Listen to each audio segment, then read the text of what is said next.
any business, understanding your different ways and options of bringing funds into your organization is really one of the capstones of building a strong and growing, sustainable organization. So I'm really happy that you guys are here. I'm excited to really present this information to you. There will be some things that I will be referring to that are not part of this workshop that you might find on my website inside the Academy. But that's okay. I will actually give you all of that information once we are in those areas, and I'll tell you exactly where to find it. So what you'll learn in this workshop are the different ways you can monetize your mission, which are some of the things I was talking about, that you should know the options that are available to you about funding your plan. How to determine the best mix for your mission. Now, understanding there will be lots of options there for you, but you have to understand what the best options are for your particular mission and business. Also, potential tax ramifications. In this course, I'm going to be talking to you about a couple of tax ramifications that you might just want to be aware of so that you don't run into any issues along the way. The necessary elements to create your funding plan. So when I talk about your funding plan, these are things that are sometimes part of your business plan, sometimes they're part of a fundraising plan. These are things that you're going to need within those, even if you just have a standalone funding plan, that you can use to build your organization, present to your board, things like that. And so that's what we'll be talking about later in this workshop. Types of fee for service. Okay, so there are a few different types, and I want to go over some of those just so you're aware. So there are mandatory fee for service, and generally those are at hospitals, universities, or state and national parks.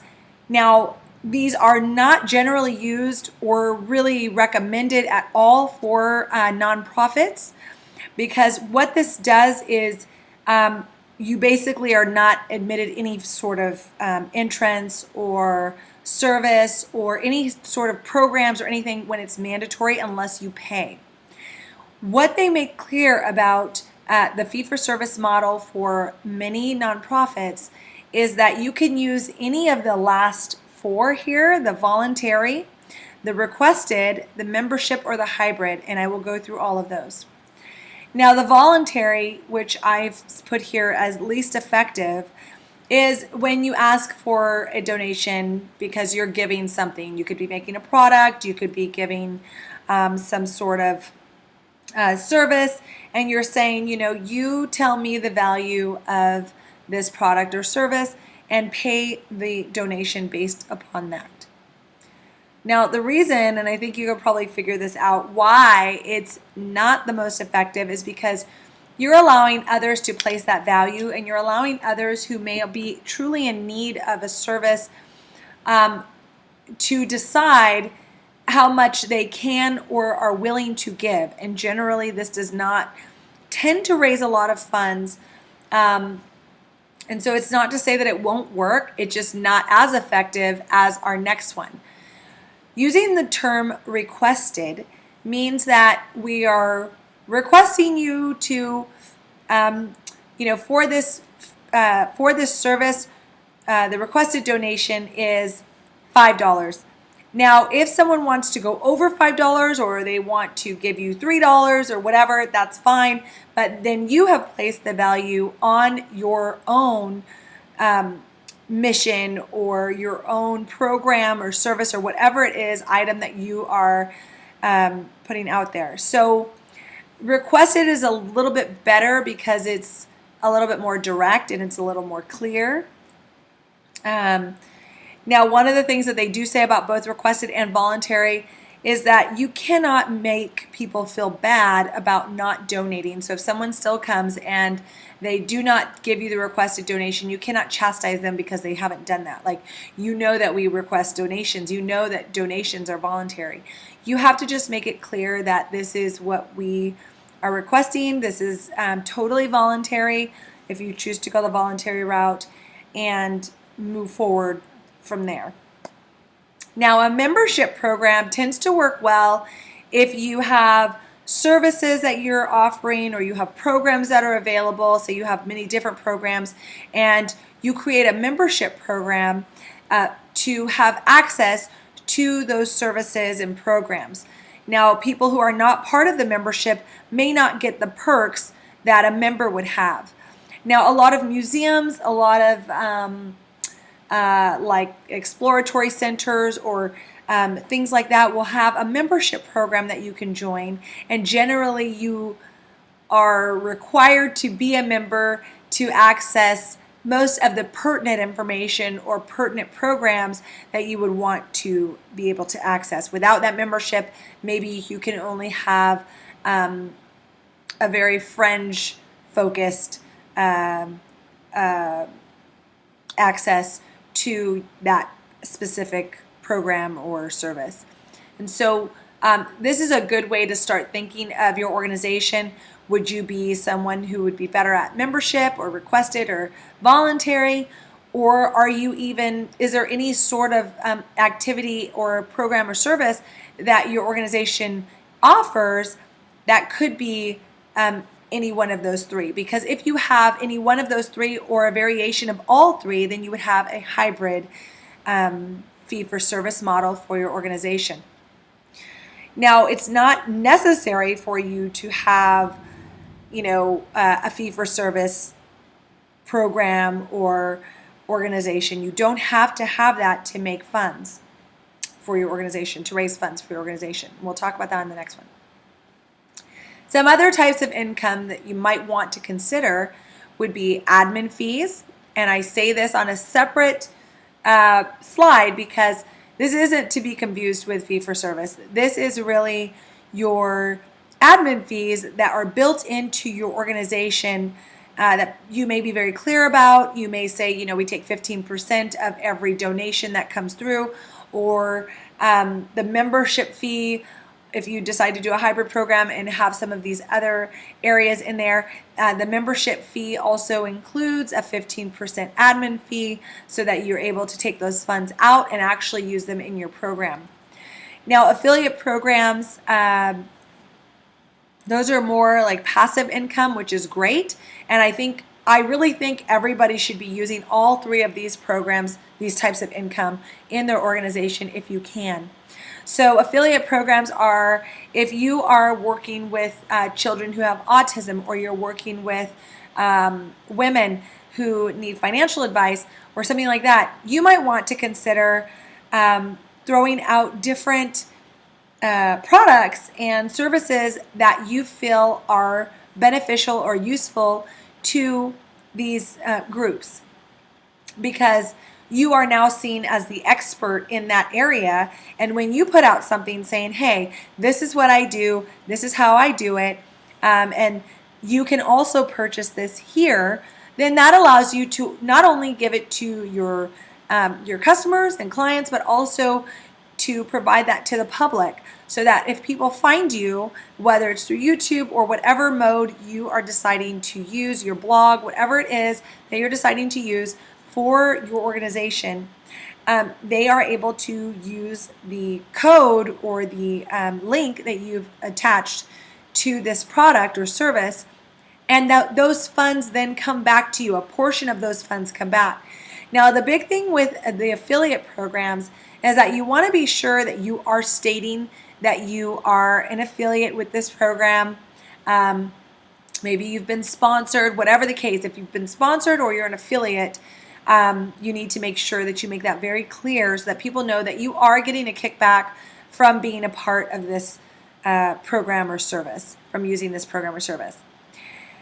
Now, the savings program, I really believe that because you run a business, you should always be looking to the future and should always be not necessarily investing your funds in, say, the stock market, but you should be looking to invest your funds into things that will further grow your organization, or line your coffers a little bit more so that you have funds that you can always rely on if, one, your organization hits hard times, two, you want to make an investment to grow your organization. So for instance, if Launchpad had 10% saved from, say, my admin fees or from monies that come into my organization, say I had 10% of that saved every time we did that.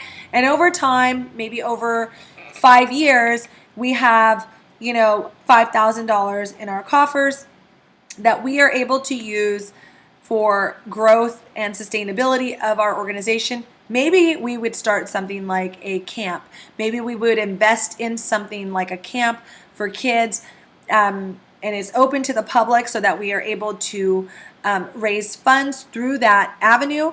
And you want to always be looking at, how can I go and invest these funds later? So when you're talking to your board and you're creating your funding plan and you're looking in the future for different things that you'll want to be doing, you want to make sure that you also are looking far into the future enough and starting with the basics of starting a savings program now with your organization, finding where those funds are going to come from, and finding out where you might want to spend those funds in the future.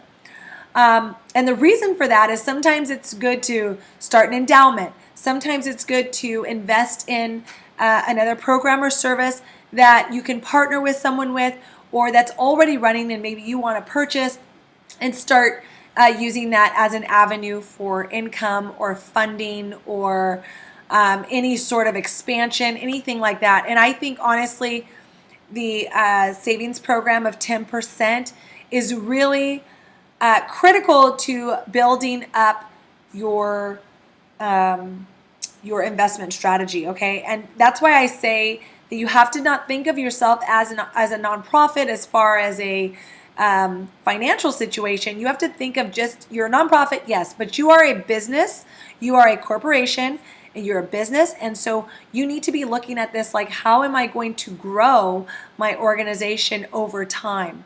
And that's the most important piece of this. So I will get off my soapbox for that, but I really want you to really take in these different ways of income that you might want to consider to start adding these things in, not just for your salary, not just to grow your program, but truly to build a legacy and something that's going to last even when you're not there. And when you start up building these by building in these different ways of fees, affiliate programs, different types of income just constantly coming in, some being passive, some being savings, some being fees, some being, requested donations or event planning, all of these types of things that come in to build up your income coffers, you really start to see the idea of, okay, yes, I am a business and we generate lots of different streams of income. You want to do these things because you really need to focus on building out your future. Okay, so when you're in the startup mode, people aren't expecting you to really have all of this down. And honestly, when I started up, I didn't have all of this down. But now it's something that's part of what we do, part of our plan, part of how we function as a organization. And we'll talk a little bit further about this, but this is all part of your building your budget and understanding where funds are coming in and all the different types of income that you might have. Other passive ways to monetize your organization are really through the way that you're going to express your message, okay? Now, this is really important. It comes from my communications background. I added this slide in because I just wanted to give you some ideas of ways that you can actually monetize your blog while you're also building your audience and while you're expressing your message. And that really is kind of like part of the strategy of communicating your message, okay? So I want you guys to really get this down. So a couple of things are YouTube monetization, blog monetization, the Amazon Smile program, which is easy to set up once you have your 501c3. The Google for Nonprofits program gives you free ad space and ways to express your message and get them in front of the right people for free. They really have quite a bit of money that they do offer to nonprofits not through the actual monetary gift, but through advertising. And so once you understand how to advertise yourself and you know your customer and you understand all of the ways that all of this works together, it's a good idea to then sign up for Google for Nonprofits. The Amazon affiliate program, spoke about that just a little bit ago, about becoming an affiliate with other programs that might want to partner with your organization to give you a kickback for promoting them and sharing your experience with their product. The other thing is, we all have a passion. We have a true calling for the area that we're going into, which means that you are the expert for that area. People truly want to understand a little bit more about your purpose. They don't know about your purpose. They don't know why you do what you do. And writing an ebook, if you are inclined as a writer, this is a great way to go. Like writing an ebook, putting it out there. And the best thing I can remind you about on this is remember that the medium is the message, but you have to know who you're talking to. If you don't know who you're talking to, the book will not work. So before you write your ebook, remember that you're not writing to your specific audience that you're catering to as a purpose and as a passion, but you're writing the ebook for the public that might be interested in that purpose or passion. And so you really want to make sure that you get that nailed down first, so that when you go to write your ebook or you go to write any book, you're really aware of how the organization or how you're going to frame your book, okay, for the correct audience. So that savings plan I wanted to talk to you guys about, and that I kind of expanded on a little bit more, was all about what you can do with it, okay? And it is to level up. It really is. It's a way to level up over time, because you want to use majority of your funding for your programs and your purpose, yes.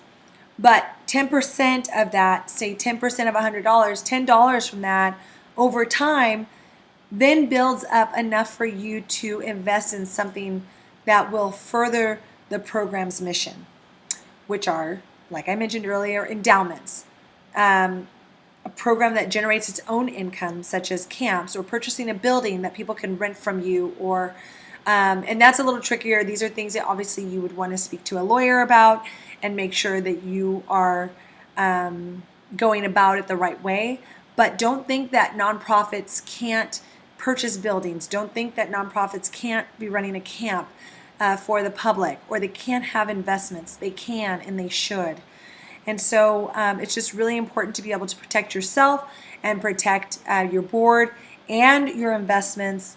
And that's when a lawyer needs to come in, and you need to make sure that before you purchase that building, how do I do this through the nonprofit so that it's actually legal and protected. That was really the thing I wanted to add to that, you guys, is protecting yourself, protecting your board when you are at a point where your savings plan has grown and you're able to actually do something to help level up your organization. So, your tax situation. The thing about your tax situation is that when you're thinking about things like requested fees, voluntary fees, any sort of thing that's going to take your attention away from anything that's like creating income that's going to take your attention away from your purpose, you have to be careful about that. So if you're working with kids and the way that you make your income is also through kids and working with kids, that's good, because it's in the same vein as your main mission. And you always, always, always want to make sure that you're directly associated with your mission. So this is something that if you have a question about that, I would definitely talk about it in the forum so that we can try to kind of figure out if something goes along with your mission. And all of us will have different opinions on that, and that's great. And if you're at all confused, I would definitely suggest speaking with a lawyer and just paying for the consultation fee to hear more about how to set that up. and if you're in the right vein. And I would more specifically speak to a nonprofit tax lawyer. The fees have to be less than a for-profit. So if you are selling a product and a for-profit also sells that product, and I'm trying to think like what this would be. Let's just say you're selling a widget and for-profits also sell this widget. Your fees must be less than the market rate because you are a nonprofit, and that's something that for your tax situation, to keep you safe, that is what you must do. Now, the fees also have to be completely voluntary, and that's why you won't see anyone making a mandatory fee as a nonprofit unless you are a university or state and local park or something like that, state and national park, I'm sorry, or some sort of hospital or something. And those are deemed that way. They are a different type of corporation. And so since you're a public benefit corporation, you have to be less than the market rate, and you must be completely voluntary. Now, the UBIT, or unrelated business income, I do have a publication directly from the IRS so that you can also peruse that and look through it and really kind of skim through and see what's most important to you. But the bottom line about the unrelated business income is if you are doing something that is unrelated to your nonprofit and it starts to overshadow your purpose, you can be dinged for that by the IRS and potentially lose your status. So that's why at the very beginning I'm saying you really want to make it directly associated with your mission. You're not starting this business so that you can go make jewelry as your main income source and your main focus for your organization. So you really want to make sure that however you're doing this and making your income, you want to make sure that you are also including your mission and that it's associated with it and it's kind of clearly associated with it. So that's kind of one of the big things that you have to keep in mind. So be sure to grab that tax publication. I'll try to have the link down below underneath the actual presentation here. So creating your monetization plan in 6 steps. So the first thing you want to think about is sustainability. What does this look like over time? Okay. How are you going to pay for anything that has to do with the, I'm sorry, you guys, really quick here. I had a couple notes here. I'll have some questions for you guys directly related to sustainability. And I want you guys to really go through these questions to make sure that you understand why it's so important for you to think about the sustainability aspect of your monetization plan. How are you going to actually do this, right? How are you going to make this work over time? Like, do you have the staff? Can you meet the professional and regulatory standards that go along with some of the things that are going to be required to be sustainable? Market demand. The other piece of this is there a demand for what you're trying to sell? Is it needed? Now, you are more than welcome to just go out and try something if you believe that it truly is going to enhance your mission. As an example, for Launchpad, I have interns. I don't pay the interns. We don't get funding for the interns or anything like that, but it's sort of like an entrepreneurship academy for youth. And the reason I started that is because I believe in youth, right? And that's what I do. It's very important to me. So there is no true market demand for what our internship program does, which is basically we have created a media production company. It's not a bona fide thing, but we offer that to our partners just kind of as a perk for being a partner and for helping our organization. And then the kids also get some experience in that realm of media production. So you don't always have to be doing stuff in your organization to be creating an income. And I know that when you're just starting up, that's something that you really want to do and you really want to focus on. But also think about ways that you can just enrich your community and also use your new platform to help others in a different way that might be a lasting, a lasting experience for whatever your demographic is. So if it's women, maybe you do something a little bit different by providing a space for women to speak and to share. If it's entrepreneurial, maybe you provide classes or something, and that's something that you can also provide on the side. If there is market demand, you believe that you can actually get it off the ground, or that's something you'd like to focus on. If you create classes that people pay for, and they pay your organization for that, and it's also in the same line and vein as what you do, and that's great. If you create an online program, say for youth boys or something that you use in your program, and then you also offer it to the public for a fee, that is also something that you might want to consider, and maybe be at a little bit of a cheaper rate. So these are the types of things that you want to be thinking about, but you want to make sure there's some sort of demand for what you're planning to do. Standards. These standards are really important. So if you are doing something that does have, say you're an accountant or something by trade, and you provide a nonprofit service that includes your accounting ability. Well, you have to also make sure that if you're going to provide some accounting through your nonprofit, that you also are meeting professional regulatory standards for that industry. So if you are a life coach and you are giving information, you want to make sure that you're meeting professional regulatory standards for that industry as well. And that's just really important to think about when you're creating this monetization plan, because number one, it's a good way to benchmark your pricing, benchmark your program, and benchmark the information that you're providing to the public.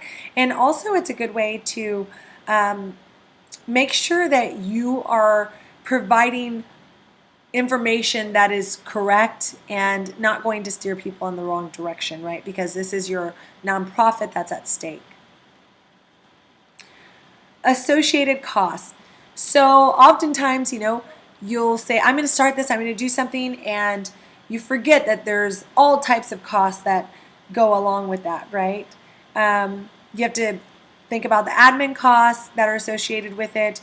Do you have to pay for the people or provide lunch for the people who are going to be helping you with the classes or courses, or are you going to provide gas money for them?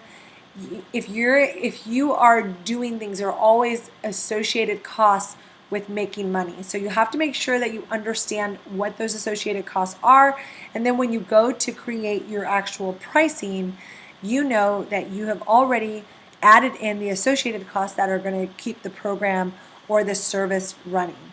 Okay. So if it's going to cost you more to become an affiliate, because now you have to purchase the program and you've got to run it for at least a year so that people can kind of catch on to it, or longer, can you pay for those associated costs even if no one's paying or clicking the link to give those funds back to you, like a portion of those funds back? So it's just weighing out those associated costs. Now, one of the things you'll want to do is you want to keep your funding sources separate. So you're going to have your monetization funding, let's just call it that. You're going to have your monetization funding, and those are things that are all the different ways that your funding comes in. Then you're going to also have your sponsor funding, your donor funding, maybe partners, maybe your voluntary fees. You want to keep all of these things separate. Now, if you haven't already looked at the QuickBooks bonus, you'll want to look in the QuickBooks bonus because Justine really goes through how to set up your QuickBooks, how to add in new streams of income, things like that, new expenses, how to keep them all separate, because those things are really important when you're starting up. You do not want to start up and start mixing your money or not knowing the avenues that they came in, because at the end of the year and at board meetings, people are going to want to measure what it is that, was successful, what wasn't successful, why are we doing this, how much money came in that way, is this a viable avenue for creating income, is this a viable way to monetize the organization. So you'll have to really pay attention to keeping those things separate. So when you're setting up your monetization plan, you'll want to add in all of the different ways that you're going to keep this organization separate, the organization's funds separate. Measurement. Now, measurement is huge because you really need to be able to measure your impact and report that impact. And the way you have to do that is understanding how you measure success. So if you don't know how you're measuring success, like if you don't know that you're measuring success by, and we'll talk about this in another workshop, and we'll go deeper into this. But if you're measuring your success off of the number of people who come, but you didn't measure how much money you raised, then you might have a problem, or maybe that was the most important piece. How do you measure impact? How do you measure if you're really impacting people and your purpose is actually doing its mission and doing what it's supposed to do? These things are all really important for you to make sure that you are providing people with what you intended to provide, and you want to make sure that you can always measure that somehow. And there are lots of different ways to measure, but for the purposes of this plan, you'll want to say, after you've separated maybe all of them, how will you measure each of those, the different funding sources that you had? How will you measure that? Okay, so when you're looking at sustainability, these are the questions that I was talking about that you guys will really need to go through and answer. Why do you need to charge for this particular product or service? How much does it cost to offer the product or service? What are your competitors charging for similar products or services? That's what that's supposed to say. Sorry, guys. How much do you need to earn to cover your costs? And will you offer discounts or sliding scale fees? Because those are also options for you to do. You need to be very, very clear when you're answering these questions. And then you also need to answer the top here, which one of these you'll be choosing, or multiple ones that you'll be choosing. And at the top, that should actually say requested, not mandatory. So you'll want to make sure that you choose one of those areas, requested, voluntary, membership, or hybrid, and then answer these questions based on each of the areas that you're going to attempt to bring in funds. So whether that's affiliate, savings, voluntary, membership, hybrid, whatever it's going to be, you should be able to look at that and see how you're going to be sustainable. So the demand, who will purchase, how will you remain competitive in the marketplace? Can you make an income by selling products available elsewhere? And how will you gain new customer relationships or compete with other retailers? And that's one of the biggest things. Is your purpose or mission strong enough to cut through the noise and explain to people why buying through you is so much better than buying through others? So if Launchpad were to start a camp, we'd have to compete with all of the other camps out there that have already had tons of experience, tons of marketing, and they have a large budget for advertising and things like that. And that's when Google for Nonprofits comes in very clear, to help you kind of even the playing field as far as advertising goes. And you have to make sure that you understand how to advertise and what you should be saying and who you should be saying it to. And that's not to be discouraging, it's just to be upfront and clear to you about starting something like this. You really need to give it a lot of thought. And that would be for any business. So essentially what you're doing when I say you're creating a funding plan is creating a true business plan for your organization, looking at how you're going to market things, looking at how you're going to sustain yourself, how you're going to be competitive, how you're going to stand out, how you're going to be different. All of those things are a part of building up a business plan. And I call it a funding plan because really and truly the focus is funding for nonprofits, and we want to make sure that we can be sustainable and that we can, you know, continue surviving and start thriving instead of just surviving. So that's one of the main things you'll need to really pay attention to. How will you gain new customers and compete? Standards. Can you meet the professional standards, and do you know the regulatory standards that you need to meet in your area? This is really important because you'll need to really focus in on the area. So if you're a speech therapist, or you have some sort of credentialing, or you're calling yourself something, a life coach, for instance, I'm a communication strategist. That's what I do.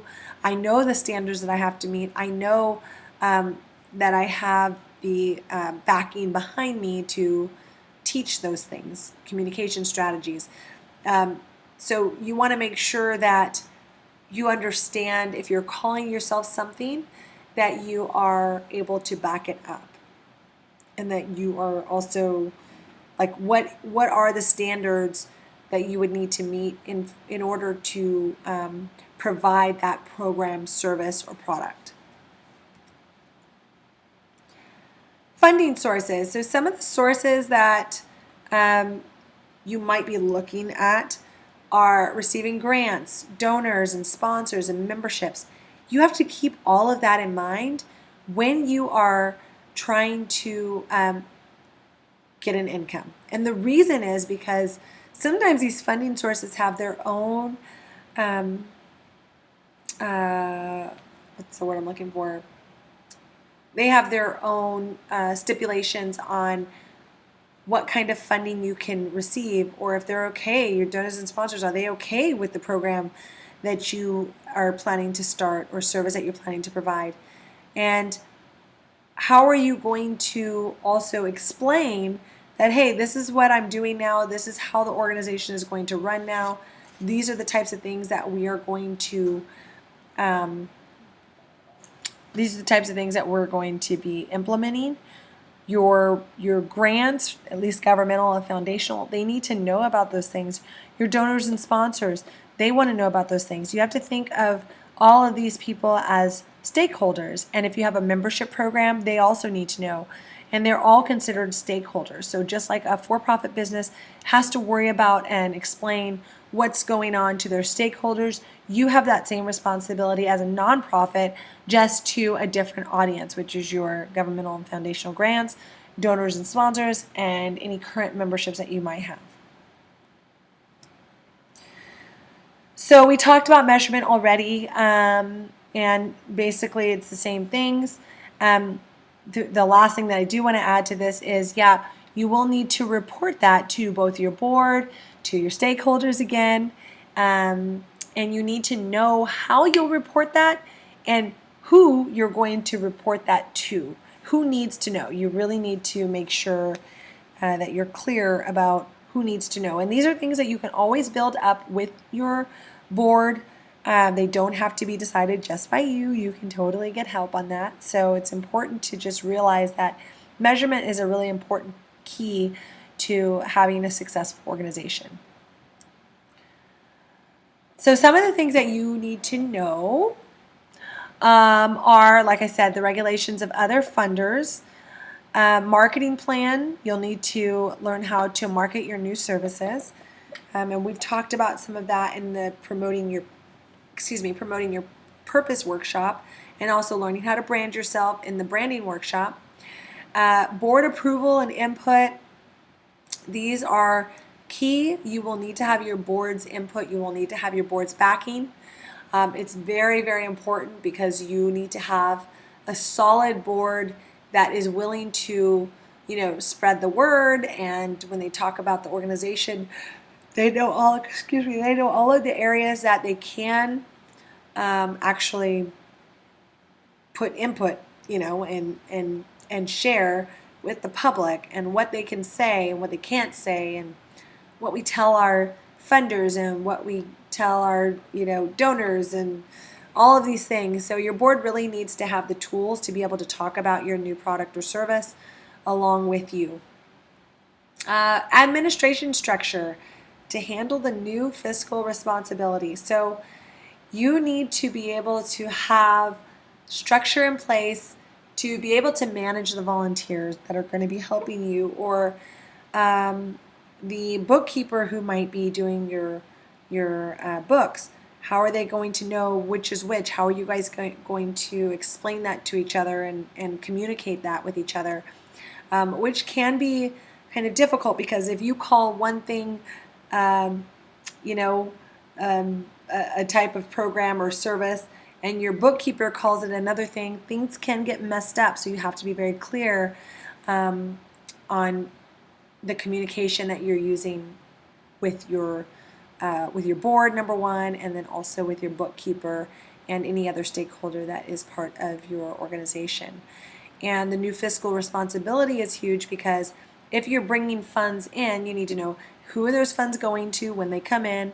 How do we process those funds? How do we count those funds? Is there a 10% fee that's going to come out and go into savings? All of those things really have to be discussed in full and really should go into an admin plan that would eventually be part of your business plan.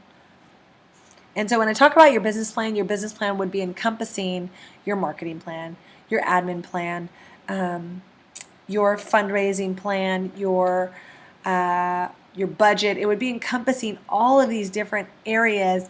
And that's why sometimes when people ask, should I have a business plan? The business plan is too hefty to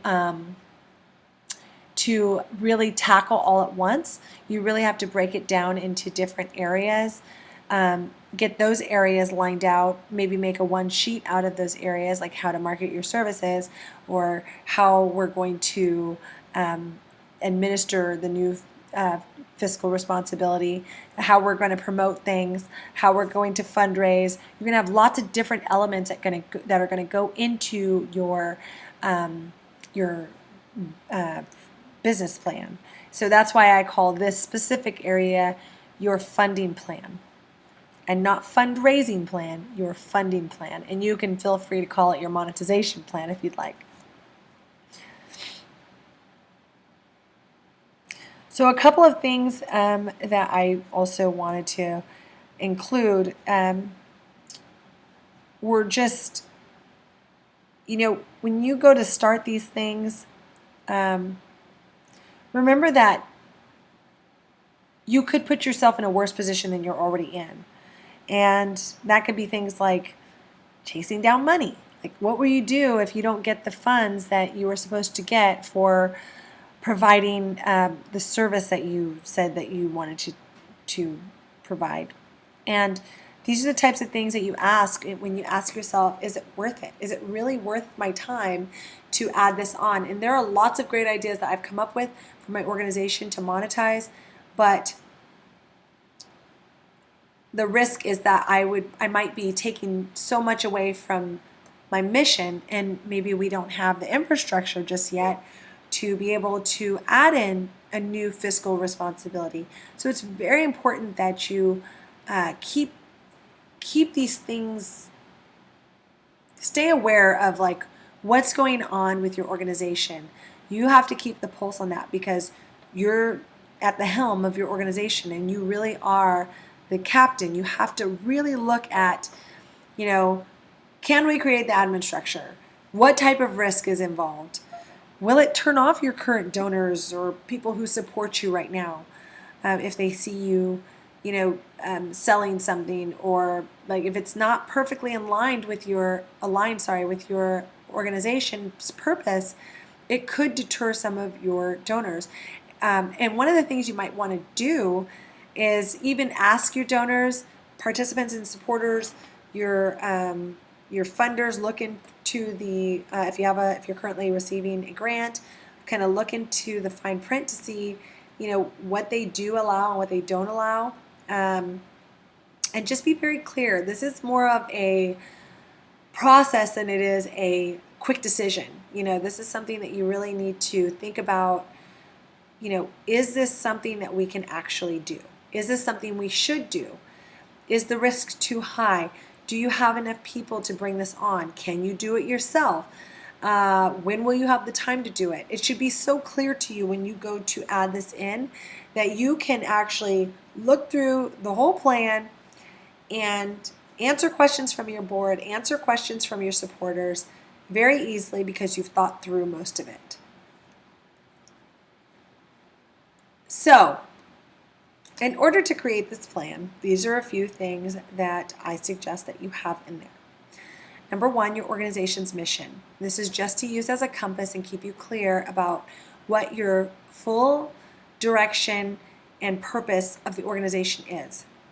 Add in your best fee structure. This may not be the one you end up on, but which one would you suggest works best for your organization? You might want to discuss this with your board to figure out maybe there's some things you didn't think of or some things that would make the organization better or worse. You don't know, and your board sometimes is the answer to that and can provide you with some insight that maybe you might have missed. Strengths your organization can capitalize on. This is another one I would really talk about with my board. I would talk about with supporters. I would talk about with people who know your organization pretty well, who support it pretty strongly.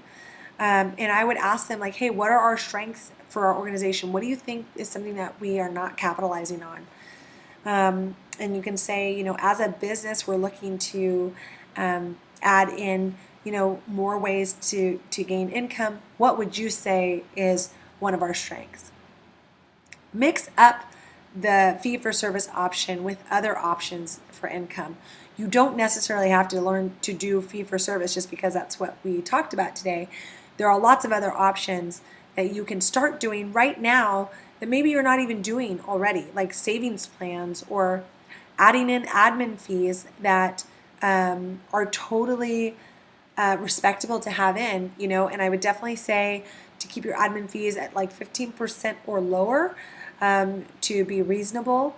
So that admin fee then comes off of every donation that you add in, and basically every penny that comes into your organization would be subject to this admin fee, and that is totally fair. And you can be very clear about that on your website so that you're very transparent.